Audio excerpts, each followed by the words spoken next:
Now for business updates, Rotus Odiwi joins us. Good morning, Rotus. Good morning, Ayo. Good morning, Rufai. Good morning, all our viewers out there. Let's get it in. Quickly starting with the Bank of Japan. Governor Ueda is speaking right now. I think they're having a press conference. They've held rates steady over in Japan. Negative rates also as far as their yield outlook for Japanese government bonds. They're keeping things steady. We quickly move on from Japan and move over to the Red Sea. This map with the red dots showing you where the Houthi rebels backed by Iran have been attacking vessels. A number of vessels, I think Maersk just announced this morning that they are rerouting their patterns away from this area. As a result of this, you're seeing oil prices climb, gas prices climb as well. The US has swiftly moved into action. They've called in this thing Operation Guardian, I think, and they are getting a number of other nations, Prosperity Guardian. So it's the US, UK, Canada, France, Italy, Netherlands, Norway, Spain, Seychelles, Bahrain. They say they're going to move quickly into the area to combat these rebels. Here is Lloyd Austin, the US Defense Secretary, in a quick speech where he said that this will not be tolerated. This is a lesson in how to handle insecurity. He says the recent escalation in reckless Houthi attacks originating from Yemen threaten the free flow of commerce, endangers innocent mariners, and violates international law. This is an international challenge that demands collective action. So we'll see how oil prices and gas prices continue to move through the day. Moving on from there, as we move quickly along through our updates for today. Also in the space, I think they've got some big deals that have been announced now. Nippon Steel is buying US Steel for $15 billion. This was just announced. They believe that with the Inflation Reduction Act that has been announced by US President Joe Biden, steel companies are going to get a lot of tax breaks, and steel is going to be very, very much in demand with respect to this deal. So they are moving to acquire that. Also in the electric vehicle space, Tesla competitor NIO, Chinese electric vehicle maker, they are getting $2 billion from an Abu Dhabi-backed fund. So the electric vehicle race continues. We move on from there. I think we're going to go to Google now. Google has settled. This is just one of many antitrust cases that Google is facing from about 36 states in the United States. They reached this deal back in September, but the details only just came out. They say Google has been using their App Store, the Google Play Store, to manipulate the competition, force them to not have to force competition to basically acquiesce to putting their more developers on Google Play. So this is just one of many. Epic Games has its own case, so Google is now trying to settle this. From there, I believe we move on to Africa now. As I mentioned earlier, President LCC has won his third term. 89.6% of the votes, came back in office back in 2014. This now takes him to 2030. He's a former defense minister. What about the economic challenges that he's going to be facing? He's going to be facing a likely currency devaluation that's going to be coming up soon because Egyptian pound has lost half of its value. High levels of debt. They're only paying interest on their debt right now, and high cost of living for Egyptian citizens. To Nigeria, the US SEC has charged the Tingo group with what it calls massive fraud, and essentially saying that the three, so their subsidiaries, Agri FinTech Holdings, Tingo International Holdings, they've been accused of fabricating their financial statements. And just to really put this under perspective, Tingo Mobile, which is a subsidiary, they claim they have 9 million users, most of which are farmers. They had a cash and cash equivalents claim of $461 million in 2022. The US SEC says it's only $50. Wow. That is our updates in 5 minutes. Shout out to Ozzy Okoli, International Producer of the Year. Yeah, there you go. I saw what you did. Yeah. That's how we do it. 5 quick minutes, huh? So that means you won the bet, right? Yes, that's right. But moving on, Roots, this is a serious matter because we've constantly had, this back and forth as regards, the case of Tingo. And I'm sure Tingo would like to react to this.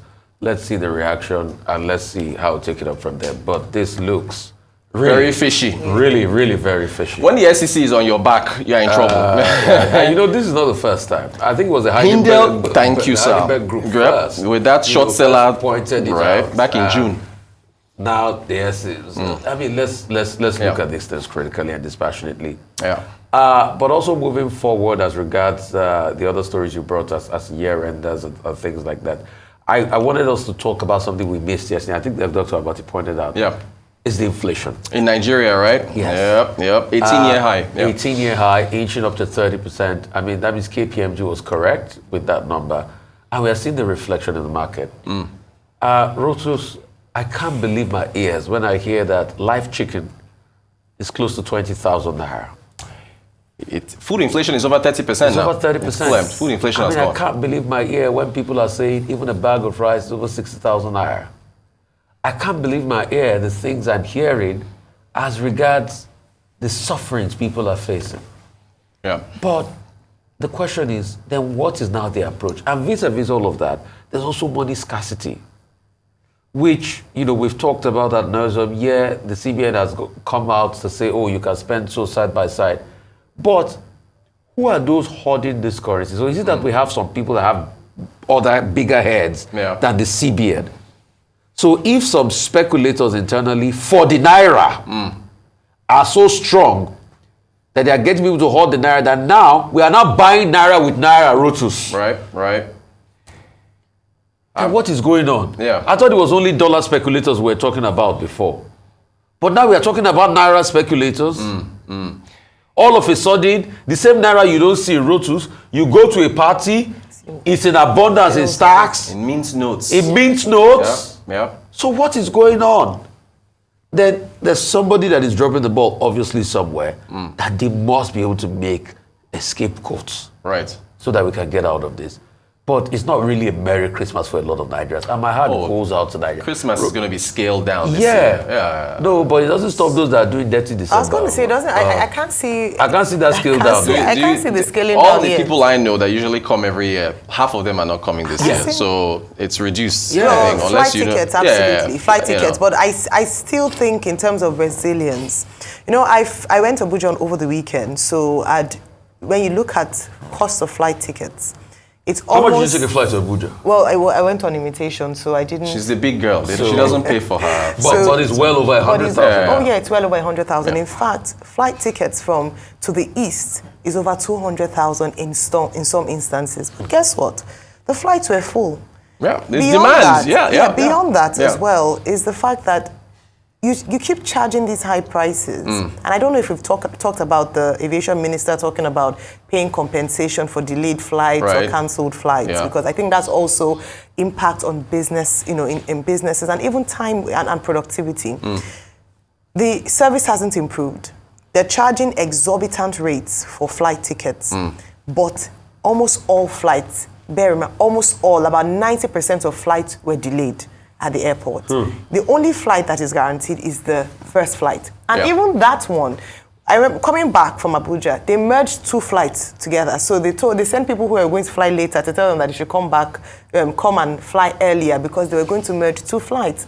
I know this is it's business sense for the proprietors, but it doesn't make sense for the consumers. Who protects consumers' rights in Nigeria? I know we have the FCCPC, and that's what their job is. But when it comes to flights, like they operate by different aviation sector, a different set of rules. And that's why I was quite glad. And I don't know how this has worked in terms of operation. I saw some signs at the airport saying that, any cancelled flights, you would get compensated, you would ask for a full refund. But until it comes into play, we will continue as users or consumers to be exploited in terms of the terrible service and how it impacts on productivity. I'm saying this because people are taking out money, hard-earned money, in this economy to pay for things, and we're not even getting best value. And I'm glad, Rufai, that I talked about, and I know, Rotus, you're probably going to do this towards the end of the year in terms of how people are feeling, how people are living. Is this going to impact on crime rate? Because I've also heard how kidnapping has spiked as well. People are afraid, and that's why people have no choice but to pay those exorbitant flight prices, because the alternative does not even bear thinking about. So these are some of the things when we talk about ease of doing business, the cost of doing business. We're talking about the cost of production for the newspaper operators earlier on. It just seems like the people are truly suffering when it comes to the best deal for Nigerians. And so many things. And I'm looking forward to your report on how affordability, in terms of how if people have had to reduce their budgets for food this year, or reduce what they would eat, or families, then what are creative ways? I was thinking, okay, so what's the solution to this? What are creative ways? Private organizations, are they doing more bonanzas to give out people? The best gift to give this season is rice, chicken, meat, oil. so That's the best oil. gift. I saw a meme on a lighter note as I round off that if your organization does not give you rice and oil, it's enough reason to resign because people, it's no longer just a gift. Right. It has become a necessity. And I do hope that people will be kinder this season just to help those who are in need. And the sad reality is, I remember when some organization will say, okay, 2 people share 1 bag of rice. Today, it's 5 kg bag. Right. If there's 5 kg Even if bag. there's 5 kg bag. It's tough. I mean, It's tough. But again, this is something that a number of other countries are facing. The aviation sector, we need a well-diversified transportation system, right? There's a lot of demand. Look at where diesel is. Aviation, cost of jet fuel, A1 is high. Profit margins are thin, so it's really tough all around. It's really tough all around. Yeah. Well, thank you very much, Rotus. Hope you have a non-tough Christmas end of the year for everyone else as well.